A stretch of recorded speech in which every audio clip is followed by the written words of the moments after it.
ஸ்ரீலங்கா முஸ்லிம் காங்கிரசின் தேசிய பட்டியல் பாராளுமன்ற உறுப்பினராக போத்துவில் பிரதேச சபையின் முன்னாள் தவிசாளர் MS அப்துல் வாசித் இன்று நியமிக்கப்பட்டுள்ளதாகவும் வர்த்தமானி அறிவித்தலுக்கு அனுப்பி வைக்கப்பட்டுள்ளதாகவும் தெரிய வருகின்றது. ஸ்ரீலங்கா முஸ்லிம் காங்கிரசின் தலைவரும் பாராளுமன்ற உறுப்பினருமான சட்ட முதுமானி அல்ஹாஜ் ரவுஃப் ஹக்கீம் அவர்களின் பரிந்துரையில் இந்த நியமனம் கட்சியின் செயலாளர் பாராளுமன்ற உறுப்பினர் நிசாம் காரியப்பர் அவர்களினால் நுவரெலியாவில் உள்ள சுற்றுலா விடுதியில் வைத்து இன்று வழங்கப்பட்டது. முஸ்லிம் காங்கிரஸில் முன்னாள் பாராளுமன்ற உறுப்பினர் SMM முஷரப் இணைந்து கொண்டமைக்கு அவரின் ஊரைச் சேர்ந்த வாசித் கடுமையான எதிர்ப்பினை வெளியிட்டு வந்தார். இதன் காரணமாக பொத்துவில் பிரதேசத்தில் முஸ்லிம் காங்கிரசுக்குள் கடுமையான பிளவு ஏற்படும் நிலை உருவாகியிருந்தது.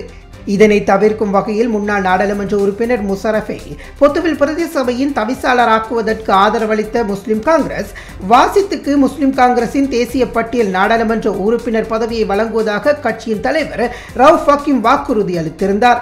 இதன் அடிப்படையிலேயே வாசித்துக்கு மேற்படி நியமனம் வழங்கப்பட்டது. வாசித்துக்கு வழங்கப்பட்டுள்ள இந்த நாடாளுமன்ற உறுப்பினர் நியமனம் 1 வருட காலத்திற்கு எனும் நிபந்தனையுடன் வழங்கப்பட்டுள்ளமை குறிப்பிடத்தக்கது.